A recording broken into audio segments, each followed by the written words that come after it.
नमस्कार, मैं हूं वर्तिका और आज के वर्ल्ड हिस्ट्री सेगमेंट में बात उस कनिष्क विमान हादसे की जिसे अमेरिका पर हुए 9/11 टेरर अटैक के बाद दुनिया का दूसरा सबसे बड़ा एविएशन डिजास्टर माना जाता है। इस हादसे को भारत तो कभी भुला ही नहीं सकता। ये कनिष्क विमान हादसा कनाडा के लिए भी किसी बड़े बुरे सपने से कम नहीं है। 23 जून 1985 को एयर इंडिया की फ्लाइट 182 बोइंग 747 कनिष्क ने टोरंटो से उड़ान भरी थी। कनिष्क को लंदन होते हुए नई दिल्ली आना था। अटलांटिक महासागर के ऊपर जमीन से 31,000 फीट दूर था कनिष्क। लंदन पहुंचने में केवल 45 मिनट बाकी थे, लेकिन अचानक कनिष्क में तेज धमाका हुआ और हवा में तैरता हुआ एक महल कनिष्क किसी कटे परिंदे की तरह जलता हुआ आयरलैंड के पास समुद्र में जा गिरा। कनाडा में मौजूद air India 182 victims family association के चेयरपर्सन मिस्टर बालकृष्ण गुप्ता ने इस हादसे में अपनी बीवी रामवती को खो दिया। उनके ज़ेहन में 36 साल बाद आज भी उस दिन की यादें ज्यों की त्यों छपी हुई हैं। 22 जून की शाम को मैं अपनी धर्मपत्नी को अपने बच्चों के साथ गया था छोड़ने। वो अकेली दिल्ली जा रही थी और हम 2 हफ्ते बाद, मैं और मेरे 2 लड़के जो उस समय 18 और 12 साल के थे, 2 हफ्ते बाद फिर दिल्ली पहुंच के मिलना था। सुबह 23 को ये दुर्घटना हुई थी टोरंटो टाइम के हिसाब से करीब 3 बजे। सुबह सुबह मेरा प्रोग्राम था अपने बड़े लड़के को यहाँ से 100 किलोमीटर दूर वाटरलू ले जाने का, जहाँ उसका इंजीनियरिंग में एडमिशन हो गया था।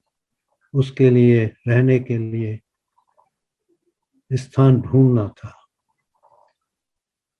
सुबह 4:30 बजे या 4:45 बजे जब मैं सो रहा था 23 जून की सुबह, तो मेरा फोन बजा और मेरे एक मित्र का फोन आया। उनका वो पढ़ाया करते थे, तो सुबह सुबह उठते थे, तो उनका अलार्म बजा, वो उठे, उनका रेडियो आया, उन्होंने न्यूज़ सुनी, उनका फोन आया, अरे बालकिशन, रामवती कल शाम चली गई दिल्ली। मैंने कहा हाँ, मैं तुम्हें पता तो है इस बात का। तो उन्होंने कहा अच्छा, तुम रेडियो लगा के खबर सुनो, मैं तुम्हारे पास पहुंच रहा हूँ। जांच हुई तो पता चला कि कनिष्क विमान हादसा खालिस्तानी आतंकवादी समूह बब्बर खालसा की साजिश थी और कनाडा का एक गुट भी उनसे मिला हुआ था। कनिष्क जब इस हादसे का शिकार हुआ तो इसमें 329 लोग सवार थे। हादसे में जहाज में बैठे सभी 307 पैसेंजर्स और 22 क्रू मेंबर्स मारे गए। कहा गया कि ये 1984 में अमृतसर के स्वर्ण मंदिर में की गई इंदिरा गांधी सरकार की कार्रवाई का बदला था। ये भारत में खालिस्तान की मांग को कुचल दिए जाने का बदला था।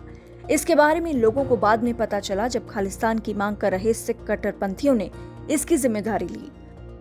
कनिष्क विमान हादसे के बाद एयर इंडिया ने कनाडा से मृतकों के परिवार वालों को आयरलैंड ले जाने की व्यवस्था की और फिर आयरलैंड में मौजूद भारतीय राजदूत ने वहां उनका साथ दिया। इंडियन एम्बेसी की तरफ से उस समय आयरलैंड में भारत के राजदूत किरण दोषी थे। उनकी वाइफ डॉक्टर रजिया दोषी, उनमें से एक जरूर एयरपोर्ट पर हर फ्लाइट के लिए आते हैं। और वहां पर क्योंकि लोग कई बार फूट भी पड़ते थे और पता भी नहीं था कहाँ हम जा रहे हैं, कहाँ नहीं जा रहे हैं, तो भारतीय राजदूतावास की ओर से और एयर इंडिया की तरफ से और आयरिश गवर्नमेंट की तरफ से हर एक व्यक्ति को एयरपोर्ट से सीधा होटल में ठहरने के लिए ले जाया गया था। वहां उनको ठहरा दिया। कनिष्क ब्लास्ट साजिश में जो नाम सबसे ज्यादा बार सामने आया वो था एम सिंह। जब ये फ्लाइट शुरू हुई तो उसमें एक पैसेंजर को चढ़ना था जिसका नाम था एम सिंह, लेकिन वो चढ़ा नहीं। बस उसका सूटकेस प्लेन में चढ़ा दिया गया। उस एम सिंह का न पता चल सका है, न ही उसे कभी पकड़ा जा सका। उधर आयरलैंड पहुंचे कनिष्क ब्लास्ट के पीड़ित परिवार वालों को दुर्घटना की जगह से मिला सामान, कपड़े वगैरह दिखाकर शवों की पहचान करवाई गई। कुछ 329 लोगों में से 131 लोगों के शरीर या शरीर के टुकड़े मिले थे और मेरी धर्मपत्नी का शरीर मिल गया था। वो शुक्रवार की शाम को उन्होंने एक बड़े हॉल में एक दीवार पर पिक्चरें लगाई थी, जिससे कि लोगों को पहचान करने में आसानी हो गया। कनिष्क ब्लास्ट के केवल 55 मिनट बाद टोक्यो में नारिटा हवाई अड्डे पर भी एक बम ब्लास्ट हुआ था, जहां एयर इंडिया के दूसरे प्लेन को उड़ाने के लिए सामान में बम रख चेक इन करवाया गया था। उस ब्लास्ट में एयरपोर्ट के सामान उठाने वाले 2 कर्मचारी मारे गए। कनिष्क विमान हादसे में जिन 329 लोगों की मौत हुई, उनमें से 268 कनाडा के, 27 इंग्लैंड के, 10 अमेरिका के और 2 भारत के थे। लेकिन एयर इंडिया के कनिष्क का पूरा 22 लोगों का क्रू भारतीय था, यानी कुल 24 भारतीय इस दुर्घटना में मारे गए। लेकिन सबसे बड़ी चोट पहुंची थी कनाडा को।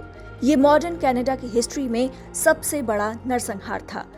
फिर भी इस दौरान बड़ी बात ये थी कि कनिष्क विमान ने कनाडा से ही उड़ान भरी थी, लेकिन हादसे की अफरा तफरी में कनाडा की सरकार की तरफ से सहारे की कमी पीड़ित परिवार वालों को पल पल खल रही थी। We didn't get any help। यहाँ पर गवर्नमेंट की तरफ से कुछ नहीं था। एक आध स्टेटमेंट जरूर बनाए किए थे। उस समय जो विदेश मंत्री थे कनाडा के, मुझे याद है उनका स्टेटमेंट था कि हम आतंकियों को और जो दोषित लोग हैं उनको ढूंढ निकालेंगे। But that was it. हमको पता चला यहाँ आने का उसी दिन, बल्कि जिस दिन दुर्घटना हुई थी, प्रधानमंत्री यहाँ के थे ब्रायन मल्रोनी। उन्होंने राजीव गांधी को शोक प्रदर्शन करने का संदेश भेजा था। यहाँ पर कनेडियन गवर्नमेंट ने किसी परिवार को ढूंढकर कांटेक्ट करने की कोशिश नहीं की थी। कनाडा में प्रवासी टीवी के हेड राजेंद्र सैनी याद करते हैं कि जब वो कनाडा पहुंचे थे तो ये मामला कनाडा की मीडिया में कैसे गर्म रहता था।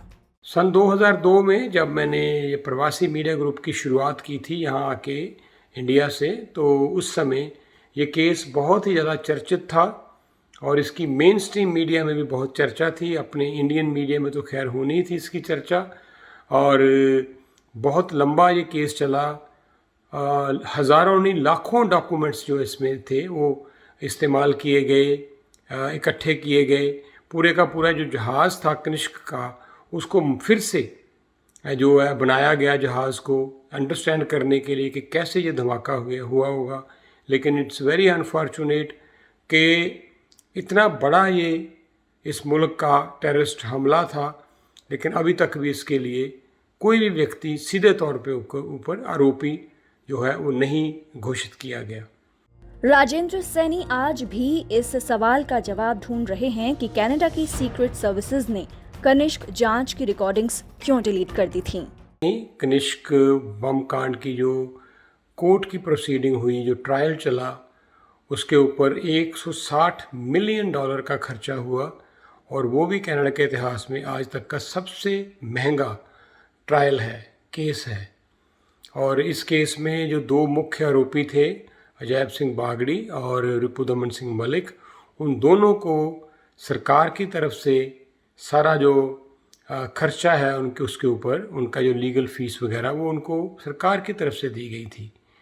वो बात अलग है कि उन दोनों को आखिर में इतना लंबा मुकदमा चला, इतना महंगा ये मुकदमा था, उसके बावजूद उन दोनों को रिहा कर दिया गया था, ये कह के जज के द्वारा कि इनके खिलाफ मेरे पास इनफ एविडेंस जो है, सबूत है, वो नहीं है।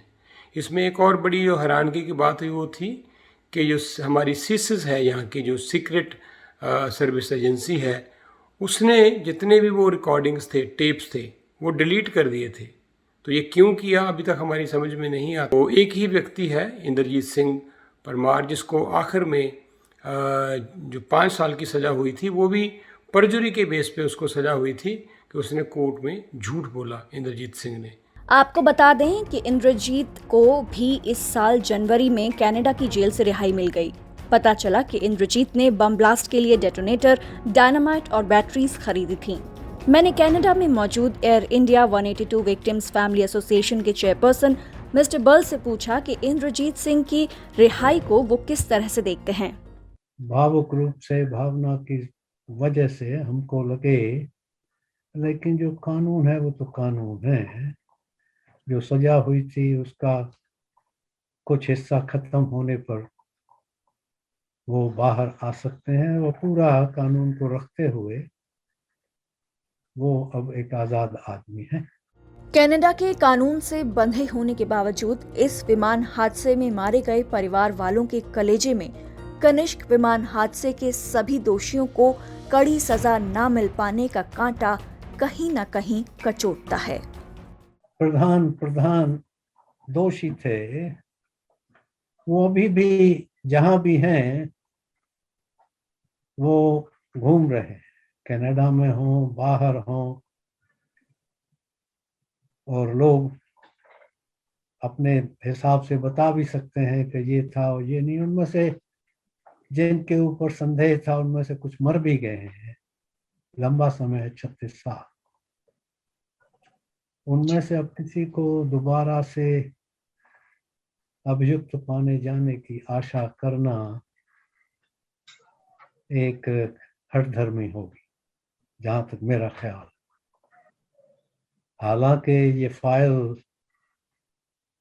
कभी बंद नहीं होती, ऐसी जो फाइलें होती हैं, इन्वेस्टिगेशंस, वो चलती रहती हैं।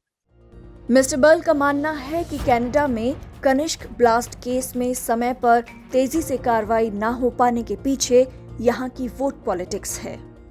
गणतंत्र की, जनतांत्रिक व्यवस्था की शक्ति कहो या दुर्बलता कहो, वो है,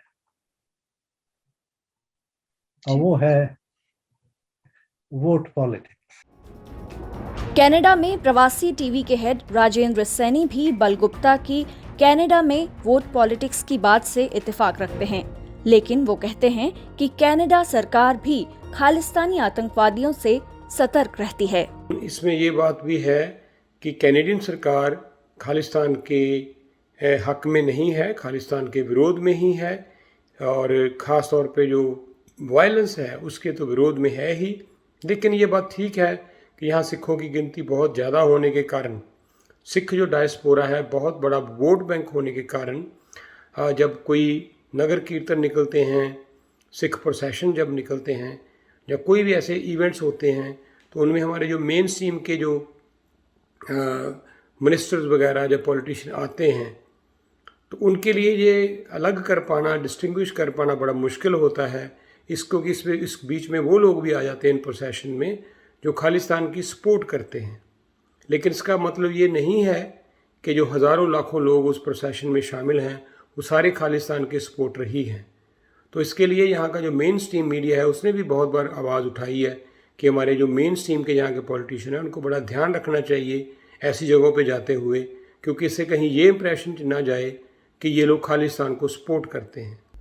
कहते हैं कि इतिहास से भविष्य के लिए सीख ली जा सकती है और भारत पूरी दुनिया को ये कई बार बता चुका है कि खालिस्तानी आतंकवाद की इंसानियत को कितनी भारी कीमत चुकानी पड़ सकती है। हाल ही में कनिष्क विमान हादसे की 36वीं बरसी मनाई गई। कनाडा में ये दिन आतंकवाद का शिकार लोगों को याद करने के लिए मनाया जाता है। चलते चलते बाल गुप्ता या कहीं कि बाल कृष्ण गुप्ता ने आतंकवाद को लेकर एक बहुत जरूरी संदेश दिया है। I think we all have to wake up as citizen, नागरिक के रूप में और सरकारों के रूप में। आतंकवादी खत्म नहीं हो गए, एक नहीं, विभिन्न रूपों में वो हैं। और सभी सरकारों को और नागरिकों को, और विशेषकर जो राजनीतिज्ञ हैं, पॉलिटिशियंस हैं, उनको पार्टीजनशिप से ऊपर उठकर आतंकवाद को खत्म करने का हर एक प्रयास करना चाहिए। और हम उम्मीद करते हैं और प्रार्थना करते हैं कि जो हम लोगों के साथ हुआ वो किसी के साथ ना हो।